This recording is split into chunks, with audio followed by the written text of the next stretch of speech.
Alhamdulillah, alhamdulillahilladzi arsala rasulahu bil huda wa dinil haqqi liyudhhirahu 'alad dini kulli wa kafaa billahi shahida. Asyhadu an la ilaha illallah wahdahu la syarika lah wa asyhadu anna sayyidana wa nabiyyana Muhammadan abduhu wa rasuluh. Allahumma salli wa sallim ala sayyidina wa maulana Muhammad wa ala alihi wa sahbihi fin nujumir rasyad. Amma ba'd. Fa ya ibadallah, usikum wa nafsi wa iyaya bitaqwallah. Ittaqullaha haqqa tuqatih wa la tamutunna illa wa antum muslimun. Saudara-saudara kaum muslimin sidang Jumat rahimakumullah. Di awal khutbah ini mari kita tingkatkan takwa kita kepada Allah. Dalam arti kata takwa, mari kita perbanyak melaksanakan perintah Allah dan usaha kita untuk menjauhi larangan Allah, larangan Rasulullah. Mari dengan sekuat tenaga kita berusaha untuk menghindarinya. Salawat dan salam semoga tetap tercurah limpahkan keharibaan junjungan kita baginda Nabi Muhammad sallallahu alaihi wasallam, yang karena beliaulah melalui tangan para alim ulama sampai saat ini menyebarkan keimanan dan ketakwaan kepada kita. Kita mampu menunjukkan jati diri kita sebagai orang Islam yang beriman kepada Allah Subhanahu wa taala. Sebagai bukti kita mampu menunaikan ibadah puasa dan sholat Jum'ah pada saat ini. Mudah-mudahan sekelumit iman, secuil iman yang ada dalam dada kita akan ditambah oleh Allah Subhanahu wa taala. Saudara-saudara kaum muslimin sidang Jum'ah rahimakumullah. Kita saat ini masuk ke dalam fase yang ketiga di bulan Ramadan, periode yang terakhir, yaitu Itskum minan nar. Allah mengangkat kita dari siksa api neraka. Kalau kita tanya, padahal Nabi menyampaikan man qala la ilaha illallah Muhammadur Rasulullah dakhalal jannah. Barang siapa yang membaca la ilaha illallah Muhammadur Rasulullah, kemudian dia meyakini, dia menjalankan, dan dia patuh dan taat, maka siapapun dia, apapun pekerjaannya, pasti dijamin masuk surga. Karena semua kita pegang kunci surga. Kenapa di fase ketiga ini Itskum minan nar? Allah mengentas kita dari api neraka. Saudara-saudara kaum muslimin sidang Jum'ah rahimakumullah. Tiap saat kita ini berhadapan dengan maksiat kepada Allah. Mata kita, telinga kita, lisan kita, baik secara sadar ataupun tidak sadar, kita bisa melakukannya. Di mana saja dan kapan saja kita bisa melakukannya. Makanya benar ketika Nabi menyampaikan, kam min shaimin laisa lahu min siyamihi illal ju' wal 'atsh. Banyak di antara umatku yang berpuasa, dia hanya mendapatkan haus dan dahaga, tapi pahala puasanya tidak ada. Karena kenapa? Yang puasa hanya lisan kita, puasa dari makan dan minum. Kemudian perut kita puasa dari diisi oleh makanan dan minuman. Tapi yang namanya mata untuk berbuat maksiat kepada Allah, yang namanya telinga untuk mendengarkan maksiat dan dosa kepada Allah, dan juga lisan kita sering mengucapkan kata-kata yang tidak benar, yang merupakan maksiat kepada Allah, belum kita lakukan. Makanya periode yang ketiga ini, manakala ada puasa kita yang seperti itu, maka Allah akan entas kita dari siksa api neraka. Saudara-saudara kaum muslimin sidang Jum'ah rahimakumullah, terlebih saat ini kita ini diuji dengan keimanan yang begitu hebat. Apa ujian keimanan itu? Ketakutan kita terhadap COVID-19. Ini ujian keimanan. Ini ujian ketakwaan kita, sebatas mana iman kita ini kepada Allah, sebatas mana ketakwaan kita kepada Allah Subhanahu wa taala. Pemerintah sudah menyatakan ibadah di rumah, salat di rumah. Tapi pertanyaannya kepada kita yang mendalam, benarkah kita ini salat di rumah? Benarkah ketika kita di rumah ini beribadah kepada Allah Subhanahu wa taala, di tengah-tengah kita berpuasa, di tengah-tengah kita berada dalam ketakutan, musuh tidak kelihatan, dampaknya sangat terasa. Ini yang menjadi pertanyaan yang besar bagi kita sekalian. Apakah di zaman Nabi tidak pernah terjadi seperti ini? Ujian keimanan yang sangat mendera seperti ini? Pernah. Bahkan lebih parah dari kita. Kita masih bisa makan dan minum dengan enak. Ada bantuan yang layak mendapatkan bantuan dari pemerintah, dapat. Tapi di zaman Nabi, ini benar-benar lockdownnya luar biasa. Yang dikenal dengan perang Hunain. Makanya ketika kita baca surat Taubah, ketika kita tadarus, sebagian ulama mengharamkan membaca basmalah, ada lagi yang membolehkan membaca basmalah setelah ayat pertama. Kenapa demikian? Karena satu perang besar terjadi di perang Hunain di Madinah, dan surat Taubah ini turun di antara itu. Saudara-saudara kaum muslimin sidang Jum'ah rahimakumullah, bagaimana ujian keimanan ketika perang Hunain ini?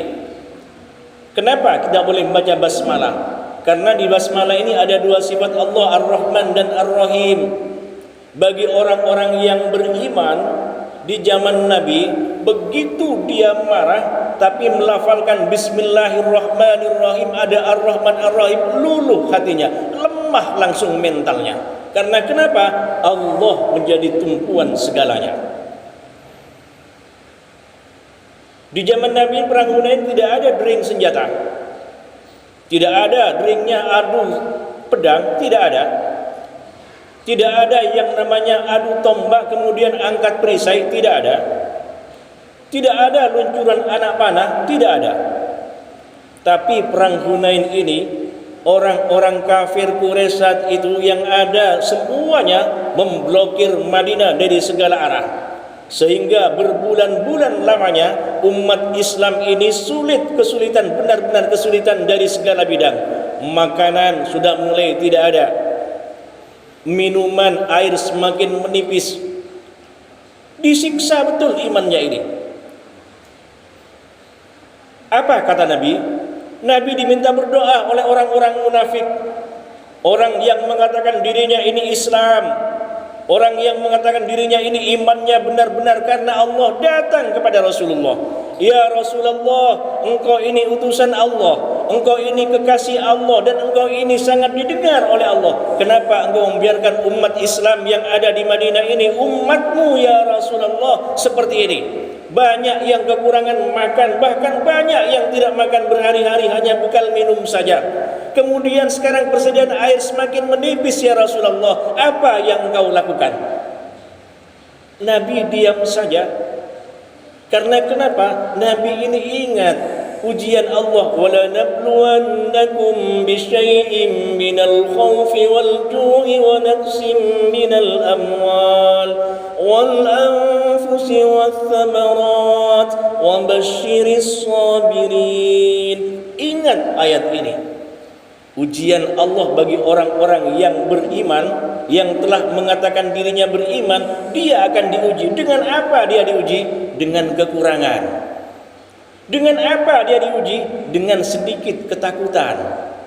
Apakah dengan ketakutan dan kekurangan itu dia semakin dekat kepada Allah Subhanahu wa taala justru atau malah semakin menjauh dari Allah Subhanahu wa taala? Di sini iman kita dipertaruhkan. Kalau iman kita ini baik, begitu diuji seperti sekarang ini, kita akan banyak beristighfar kepada Allah. Astaghfirullahaladzim, banyak beristighfar, karena ini sudah disampaikan oleh Allah dalam Al-Quran. Wa ma kana Allahu liyu'adzibahum wa anta fihim wa ma kana Allahu mu'adzibahum wa hum yastaghfirun. Jika musibah sudah turun, jika ujian ini sudah ada di tengah-tengah kita, satu-satunya jalan yang bisa kita lakukan, wahum yastaghfirun, banyak beristighfar kepada Allah Subhanahu wa taala. Saudara-saudara kaum muslimin sidang Jum'ah rahimakumullah, pertolongan Allah tidak begitu saja turun.